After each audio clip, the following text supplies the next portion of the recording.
Hello नमस्कार सत श्री अकाल अस्सलाम वालेकुम। कैसे हैं जनाब? तो मैंने प्यार किया कि कबूतर जाजा का साथियों बहुत बुरा हाल है। मैंने प्यार किया का कबूतर जाजा, आप समझ गए होंगे मैं किसकी बात कर रहा हूँ। कटोरे के साए में रहने वाले समझ गए आप किसकी बात कर रहा हूँ। बहुत खुश था, बहुत एक्साइटेड थे दोनों चिंगू मिंगू कि चलो भैया कुछ तो ऐसा करने को मौका मिला है कि दुनिया की नज़र हम पर है, मीडिया की नज़र हम पर है। अगर हम चवन्नी का भी कुछ अच्छा कर ले गए तो उसके बदले दुनिया से जाकर 1 रुपए की ज़कात ले आएंगे। तो साहब दस्तरखान लगाकर बैठे थे और ऐलान कर दिया था कि कौन कौन सी शर्तें, ईरान की 10 शर्तें अमेरिका ने मान ली हैं। ऐलान हो गया और साहब दुनिया का media, national media, international media, national expert, international expert, social media के डोभाल साहब, एक्चुअल डोभाल साहब नहीं, सोशल मीडिया के डोभाल साहब इंडिया के, सब एक सिरे से सब पागल हो गए कि भाई साहब शर्तें मान ली, शर्तें मान ली, अब बस अभी ये सीज फायर, अभी मीडिएशन, सारी बात खत्म और लड्डू बढ़ने लगे। यार रिजवान अहमद कह रहा था यार मेरी 35 साल की पढ़ाई, 40 साल की पढ़ाई क्या ऐसी की तैसी हो गई, क्योंकि मेरे हिसाब से तो ये मीडिएशन कामयाब हो ही नहीं सकता, अमेरिका ये शर्तें मान ही नहीं सकता। तो भाई साहब पूरे दुनिया के मीडिया और देश के मीडिया के विपरीत रिजवान 2 दिन बोलता रहा। साहब बैठक हुई, अबे अमेरिका ने कहा कौन सी शर्तें मान ली हमने तुम्हारी भाई, कोई नहीं मानी है। और साहब मीडिएशन धरा का धरा रह गया। उसके बाद फिर जो बवाल मचता रहा आपको पता है। एक बयान दिया जाता है, क्रूड ऑयल की कीमतें बढ़ा दी जाती हैं। एक बयान दिया जाता है, क्रूड ऑयल की कीमतें घटा दी जाती हैं। एक बयान में फॉरवर्ड ट्रेडिंग हो जाती है, एक बयान में फॉरवर्ड ट्रेडिंग सेल ऑफ हो जाता है, एक में बाई हो जाता है। खरबों खरबों लोग सबको मामू बनाकर कमा रहे हैं। तो साहब दूसरा फिर दस्तरखान लगाकर पाकिस्तान बैठा कि फिर से वार्ता होगी। तो साहब मेजबान तो बैठा हुआ था, दोनों चिंगू मिंगू, साहब दोनों मेहमानों ने आने से मना कर दिया। कभी ऐसा सुना है कि हमने 2 को दावत दी, दोनों ने आने से मना कर दिया। ईरान ने कहा ये शर्तें मानोगे तो मैं आऊंगा, अमेरिका ने कहा तुम ये मानोगे तो मैं आऊंगा, वरना भैया मैं भी नहीं आऊंगा। बड़ी फजियत हो रही है। और ईरान का मीडिया, उस दिन भी मैंने आपको बताया था, आप गूगल कर सकते हैं, ईरान का मीडिया साफ कह रहा है कि ये न्यूट्रल नहीं है, ये पाकिस्तान न्यूट्रल नहीं हो सकता है। और इधर मिडिल ईस्ट का मीडिया कह रहा है कि पाकिस्तान न्यूट्रल नहीं हो सकता है। दोनों तरफ से कहा जा रहा है कि ये न्यूट्रल नहीं हो सकता है। एक तो ये फजियत हो गई।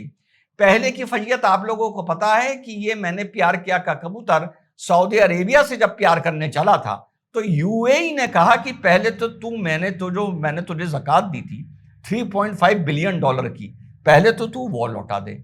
वो इस मारे लौटा दे क्योंकि यूएई और सऊदी अरेबिया की सूडान को लेकर और यमन को लेकर भी मतलब भर की ठनी हुई है। तो यूएई ने कहा कि बेटा वहां जाकर तुम आई लव यू कर रहे हो और ज़कात मुझसे ले रहे हो, तो जाके ज़कात भी उसी से ले लो। अब ये बड़ा फड़फड़ाया मैंने प्यार किया का कबूतर, ये भाग के गया दाना खाने के लिए सऊदिया के पास। सऊदिया ने कहा मैं तुझे दाना तो डालूंगा, दाना डालूंगा, पहले तू 15,000 सैनिक भेज दे और अपना ये सामान भेज दे और वो सामान भेज दे। खैर भैया एग्रीमेंट हो रखा है तो इनको भेजना था, इसने कहा मेरा दाना। तो सऊदिया ने कहा कि ठीक है भैया हम तुम्हें 4 बिलियन डॉलर की एड देने को तैयार हो गए। ये आप लोगों ने सब पढ़ा होगा। इसको लगा उधर ज़कात वापस मांगी गई है, इधर से नई ज़कात मिल रही है, इधर से लेके उधर दे दूंगा, मेरा काम बन जाएगा। अब इस बीच एक नया खेल ये हुआ कि सूडान को लेके और लिबिया को लेके पाकिस्तान की आर्म्स एक्सपोर्ट की डील हुई थी। सूडान के साथ हुई थी 1 बिलियन डॉलर की और लिबिया के साथ हुई थी शायद 3.5 बिलियन डॉलर की। कुल मिला के 4 और 5 बिलियन डॉलर का ये सौदा है, एग्जैक्ट अभी नहीं बता पा रहा आप लोगों को। अब सूडान को लेके यूएई की और सऊदिया की ठनी हुई है आप लोगों को, ये आप लोगों को पता भी होगा और पहले मैं बता चुका। अब सऊदिया के कहने पर सूडान में एक पैरामिलिट्री है, एक आर्मी है। तो आर्मी और पैरामिलिट्री के बीच में माशाल्लाह जूते चल रहे हैं, तेरा मेरा रिश्ता क्या, ला इलाहा इल्लल्लाह के बीच में जूते चल रहे हैं। लोग भूखों मर रहे हैं, बच्चों भूखों मर रहे हैं। अरे साहब गाजा में तो ट्रकें भर भर के जाती थी, यहां कोई साला पूछने वाला नहीं है। ना दुनिया में कोई पूछने वाला, ना कौम में कोई पूछने वाला, ना कोई रील बनाने वाला। मर रहे हैं, मरते रहें। जहां पर नैरेटिव सेट करना होता है, मातम वहां पर शुरू होता है। तो साहब वहां पर यूएई ने जो पैरामिलिट्री था उसके ऊपर जो हाथ रखा था वो हल्का सा विड्रॉ कर लिया जब ये ईरान के साथ बवाल शुरू हुआ। कोई यूएई की और सऊदीया की इंटरनल अंडरस्टैंडिंग हुई होगी। इसी बीच पाकिस्तान की और सूडान की आर्मी की, जिसकी मदद सऊदीया कर रहा था, जो सिविल वॉर चल रही है, अभी भी कर रहा है पर पहले ज्यादा खुल के कर रहा था, उनके साथ डील हो गई पाकिस्तान की। यूएई ने सऊदी अरेबिया से कहा कि भैया मैंने तो वहां की पैरामिलिट्री के ऊपर से जो हाथ रखा था वो हल्का कर लिया है और तुमने वहां की आर्मी के ऊपर हाथ हल्का कर लिया है, तो ये पाकिस्तान उनको जो वेपन दे रहा है ये इस्तेमाल किसके खिलाफ होंगे? ये पैरामिलिट्री के खिलाफ होंगे। अब पैरामिलिट्री ने ये बात यूएई से की होगी, तो भैया सऊदी अरेबिया ने इनसे कहा कि सुनो तुमने जो सूडान के साथ डील की है ना उसको कैंसिल करो उसको कैंसिल करो। इनकी सॉवरेनिटी खत्म हो गई है, ये मुल्क खत्म हो गया है। सिर्फ ये ज़कात और भीख पर सरवाइव कर रहा है और ये फैक्ट है, ये अपनी स्ट्रैटेजिक लोकेशन के मारे ये मुल्क सरवाइव कर रहा है, वरना इसका सूडान से बुरा हाल होता इस मुल्क का। तो सऊदीया ने कहा कि भैया ऐसा है तुम अपनी डील कैंसिल करो। अब डील कैसे कैंसिल करो? पाकिस्तान ये भी तो कह सकता था कि नहीं भैया मैं नहीं करूंगा अगर उसमें औकात होती, पर यहां पर एक दूसरा ट्रैप आ रहा है जो पाकिस्तान को बनाकर कुछ सूडान के साथ पेमेंट को लेके इशू था। तो जो पाकिस्तान को बनाकर हथियार सूडान को देने थे उसके लिए जो मनी की जरूरत थी वो कौन दे रहा था? वो सऊदी अरेबिया पाकिस्तान को दे रहा था, क्योंकि उस टाइम सऊदी अरेबिया वहां की आर्मी की मदद करना चाहता था। तो जब यूएई और सऊदीया में इंटरनल शिफ्टिंग हुई तो ये इस मुल्क की मैंने प्यार किया कि कबूतर की ऐसी की तैसी हो गई। तो सऊदीया ने बोला भैया मैं तुम्हें पैसे नहीं दूंगा तो बनाओगे कहां से?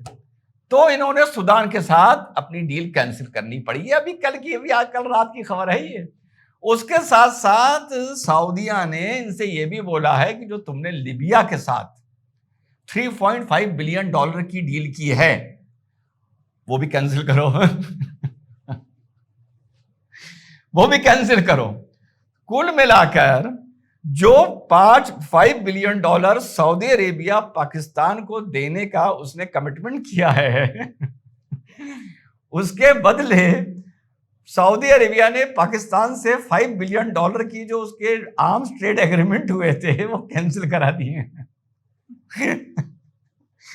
और इधर स्ट्रेट ऑफ हरमुज का बुरा हाल है। अगर कल परसों इसको फॉलो करेंगे फिर से, वो ये रिपीटेड खबर है, तेल के दामों में खेला जा रहा है। एक बयान देकर उठाया जाता है, बयान देकर गिराया जाता है, तमाशा मचा हुआ है। और जैसा बताया था स्ट्रेट ऑफ हरमुज इतनी आसानी से खुलने जाने नहीं है। चाइना हो गया, रशिया हो गया, अमेरिका हो गया, ये सारे मिलकर आपस में खेल रहे हैं। और जो ईरान का कंटेनर अमेरिका ने रोका था उसमें साहब रॉकेट फ्यूल भर के आ रहा था चाइना से।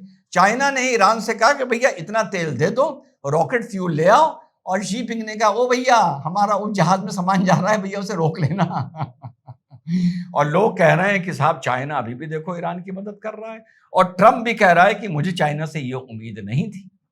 माने ऐसा लगता है लोगों को कुछ पता ही नहीं चलता कि अंदर चल क्या रहा है। जय हिंद, वंदे मातरम, खुदा हाफिज।